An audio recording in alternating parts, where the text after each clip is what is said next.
जय श्री राम। आज का टॉपिक थोड़ा सा अलग होगा। सच्चाई होगी और शायद कुछ लोगों को सरप्राइजिंग भी लगे कि कुंडलिनी जागरण के बाद जिंदगी कैसे बदलती है।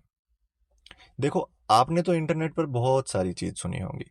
सुपर पावर्स मिल जाएंगी, सिद्धियां मिल जाएंगी, इंसान कंप्लीटली चेंज हो जाता है, लाइफ परफेक्ट हो जाती है। इस तरह की बहुत सारी वीडियोस हैं। लेकिन आज मैं आपको सच बताने वाला हूं, और वो भी बिना किसी एग्जेगरेशन के। कुंडलिनी अवेकनिंग के बाद जिंदगी तो जरूर बदलती है, लेकिन वो हमेशा ना बदलाव इजी नहीं होता, वो ग्लैमरस नहीं होता। असल में असली बदलाव थोड़ा सा आपको अनकंफर्टेबल भी महसूस हो सकता है। जैसे कि सबसे पहला जो बदलाव आपको लगता है ना, कि अंदर की सच्चाई से आप सामना करने लगते हो। पहले हो सकता है आप अपने थॉट्स और इमोशंस से भाग सकते थे, डिस्ट्रैक्शन में खो जाते थे। लेकिन जागरण के बाद ना ऐसा करना मुश्किल हो जाता है। आप नहीं भाग पाओगे। आप अपने आप को क्लियरली देखने लगते हो। आपको अपने डर, अपनी इनसिक्योरिटीज, अपनी आदतें सब क्लियरली नजर आने लगती हैं।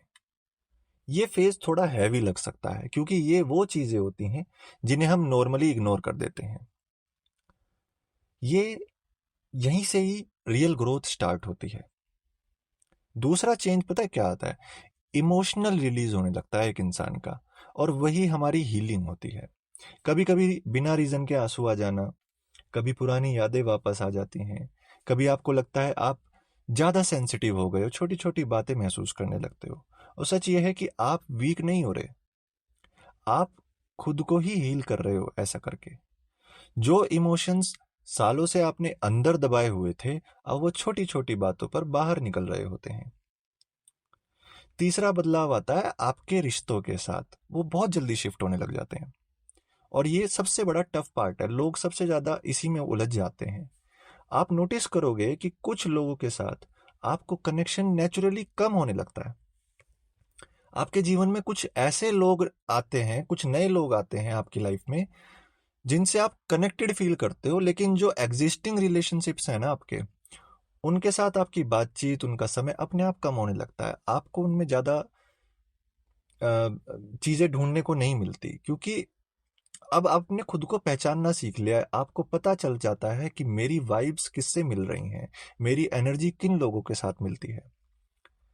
इसका मतलब ये नहीं है कि आप किसी से बेटर हो गए हो, बस आपकी एनर्जी और आपकी जो प्राथमिकताएं हैं वो बदल रही हैं, और ये बिल्कुल नॉर्मल है। चौथा एक्सपीरियंस पता है क्या होता है? कि आपको ना अकेलापन पसंद आता है। पहले हो सकता है आपको हमेशा कंपनी चाहिए होती थी, किसी ना किसी की, अपने घर वालों की, दोस्तों की, जीवन साथी की। अब आपको अपने साथ टाइम स्पेंड करना अच्छा लगता है। साइलेंस अच्छा लगता है। साइलेंस पहले आपको अनकंफर्टेबल लगता होगा, लेकिन अब अच्छा लगने लगता है, बल्कि शांति महसूस लगती है। तो आप खुद के थॉट्स को समझने लगते हो। धीरे धीरे अपने आप ना, आप एक साथ एक कनेक्शन बनाने स्टार्ट कर देते हो। तो ये एक बदलाव आता है। इसके बाद आप और क्या महसूस करते हो? अवेयरनेस बढ़ जाती है आपके अंदर। आप हर चीज़ को थोड़ा ज़्यादा क्लियरली देखने लगते हो, ज़्यादा महसूस करने लगते हो। जैसे किसी सिचुएशन में रिएक्ट करने से पहले आप एक सेकंड रुकते हो, ऑब्जर्व करते हो, और फिर कॉन्शियसली उसका रिस्पॉन्ड करते हो। तो ये छोटी सी चीज़ें लगती हैं, लेकिन ये लाइफ को ना कंप्लीटली बदल कर रख देती हैं। धीरे धीरे धीरे धीरे आपका जीवन ना इनसे इस तरीके से बदल जाता है कि आप पहले कुछ और अब कुछ और हो जाते हो। इसमें फिर आगे क्या आता है कि आपको मेटीरियलिस्टिक चीज़ों से अटैचमेंट कम हो जाता है, सांसारिक चीज़ों से आप दूर हो जाते हो। लेकिन इसका मतलब ये नहीं है कि आप दुनिया छोड़ देते हो या सब कुछ बेकार लगने लगता है। बस इतना सा होता है कि आपका जो, मतलब आपकी जो खुशी है, आपकी हैप्पीनेस जो है, वो एक्सटर्नल चीज़ों पर डिपेंड नहीं होती, वो कम हो जाती है। फिर आप धीरे धीरे अंदर की शांति को ज़्यादा वैल्यू देने लगते हो। सबसे इम्पोर्टेंट है अगला बदलाव जो मैं आपको बता रहा हूँ, और वो है एक डीप और बहुत इनर पीस का एक्सपीरियंस करना। ये शायद शुरू में परमानेंट ना हो, आता जाता हो, लेकिन बाद में परमानेंट हो जाता है। और जब भी आता है ना, आपको फील होता है कि सब ठीक है बिना किसी रीजन के। ना कोई एक्साइटमेंट, ना कोई सैडनेस, बस एक शांत और स्टेबल फीलिंग आप महसूस करते हो। खुशी में खुश महसूस नहीं करते, दुखी में दुख महसूस नहीं करते। तो ये सबसे बड़ा बदलाव है। धीरे धीरे ये फीलिंग ना स्टेबल होने लगती है। लेकिन यहाँ एक मैं आपको एक सच्चाई बताऊंगा, उसको समझ लेना कि कुंडलिनी अवेकनिंग के बाद ना प्रॉब्लम्स खत्म नहीं होती। बहुत तेज भागती है ये जिंदगी, बहुत तेज भागता है आपका जीवन। लाइफ चैलेंजेस देती रहती है, रिस्पॉन्सिबिलिटीज बढ़ा देती है।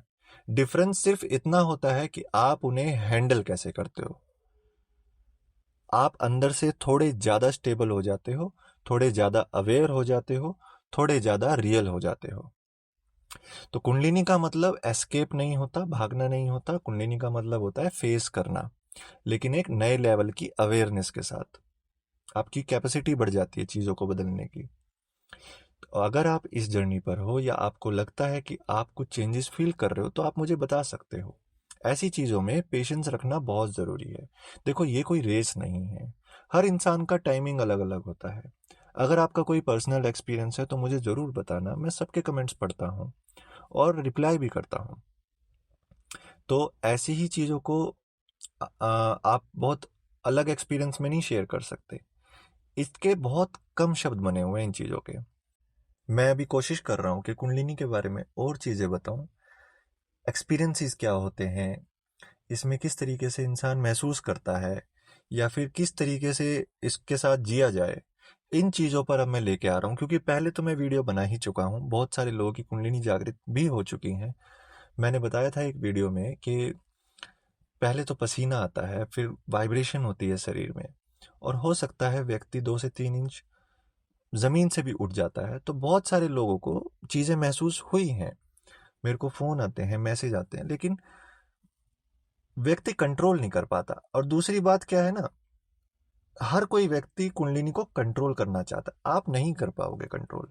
इसको केवल बैलेंस करके चलना होता है, कंट्रोल नहीं कर सकते कुंडलिनी को। तो इसी पर मैं आगे सीरीज बनाने जा रहा हूँ, कुछ वीडियोस इस पर आएंगी। तो चैनल को इसी तरीके से आप फॉलो करते रहना। मैं कोशिश करूंगा कि किस तरीके से कुंडलिनी के साथ जिया जाए उस पर आपको अच्छे से समझा सकूं। जय श्री राम।